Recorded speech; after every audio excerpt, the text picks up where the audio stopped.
It'll be 1 to go this time by. Coming to the green, buddy, coming to the green. Let's go get him. Go, go, go, dig, dig, dig, go, go, go, go. Get your motor running. Head out on the highway.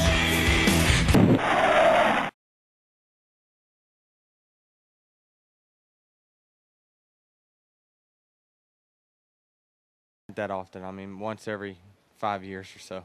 It hasn't been 5 years, has it? No. Oh, good.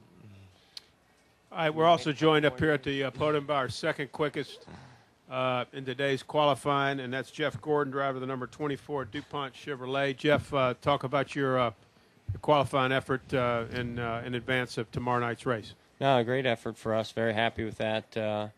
You know, you always pick the lap apart, trying to figure out where you could be a little bit better, no matter where you qualify, but especially when you're that close to being on the pole. Brian laid down a great lap, and obviously the lap to beat. And we came close, but not good enough. But it was a very challenging day for us. So I'm very, very pleased with that. The team was really working hard today. We struggled at the beginning of practice in race trim, and when we switched over to qualifying trim, the car was really good. So hopefully we can get the race trim part figured out and have a good competitive car tomorrow. And I think we have hit on some things, but it was good the whole day for qualifying and pulled through there as well. Questions now for Jeff or Denny. If you have one, raise your hand. We'll bring you the wireless. Anybody have any questions? Got one in the back. Awesome. Gentleman back on the back of the camera. Hey, Denny, I guess if you could just address short track, importance of track position, and the strong qualifying effort you had. Yeah, we don't usually typically qualify really good. Even on the short tracks, we just don't qualify that well. And a lot of times that does bite us at the end of the races because we don't have as good of pit stall or pit selection. And, yeah, it's definitely an advantage. I mean, this racetrack's not too bad on pit road. It's pretty wide. So it won't hurt you as bad if you do have a bad qualifying effort. But, you know, every little advantage you can get will help. So I'm sure we'll probably have an opening somewhere. So if we do, then it should help us for that last pit stop. Anybody else for Denny or Jeff? Okay. Thank you guys for coming in, and good luck tomorrow.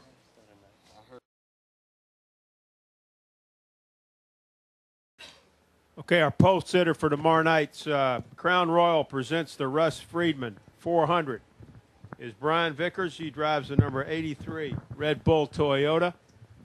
And congratulations, Brian. You put down just a really an outstanding lap. Tell us about that.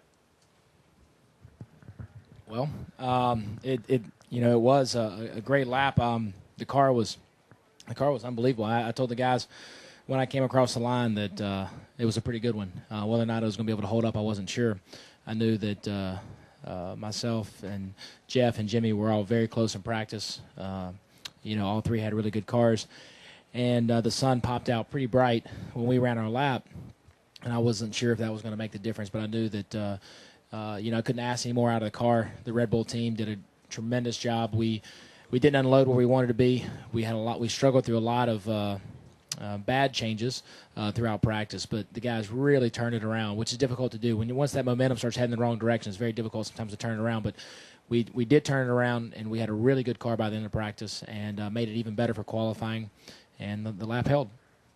We'll take questions now for our pole sitter, Brian Vickers. We've got two right here. Let's go with Nate Ryan right here, and then Jim Utter right here. Nate Ryan, USA Today. 5 years ago, you sat on the pole here with a lap that was 2 miles an hour faster. With 5 years of experience, and given that you've won since then, do you feel like you're best prepared now versus then? You have a better car to win now than you did 5 years ago, even though you have a slower pole speed. Yeah, I mean the slower pole speed is due to the obviously the car, the COT or whatever we call it now, and the track conditions. The track's worn out a little bit, and they don't seal it anymore like they used to, which I think is I'm Undershot Observer. Brian, another history lesson question.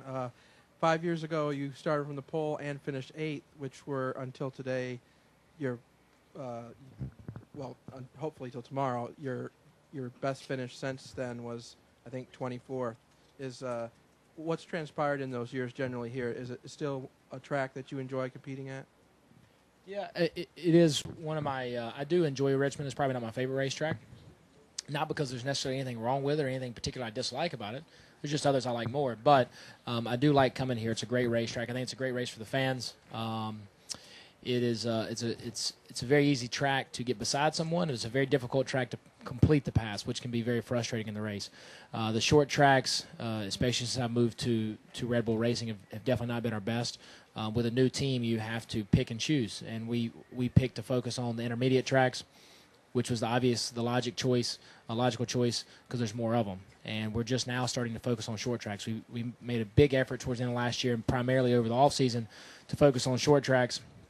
And I think it's starting to pay off. We had a great car at Martinsville, ran in the top 10 all day, was going to have a top 10 or maybe a top 5. And unfortunately, we're held on pit road for 3 laps while NASCAR looked for oil.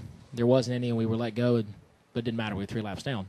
And then we come here with another great car, and I think it's starting to show. This hasn't been my best track, and it definitely hasn't been Red Bull's best track over the years. But we hope to turn that around this weekend. Any other questions for Brian? Right over here. Yeah, Mike Mulhern, MikeMulhern.net. Last year we saw Denny Hamlin run away with the show. Is this the kind of this is not typically the kind of track where one guy's going to dominate like that? Were you surprised, or what have you seen out there in practice that would lead you to believe that no one's going to dominate this one, or someone will dominate this one? Well, I agree 100%. I mean, this is typically not the track that you're going to see someone walk away with it. And this is typically not the series you're going to see somebody walk away with, and it's typically not the car you're going to see somebody walk away with it. So everything's stacked against it. The fact that Denny did it last year, good for those guys. I mean, congratulations. I think that no matter what you race, if it's on foot, if it's in a boat or a race car, or you can name anything, you could go down a long list.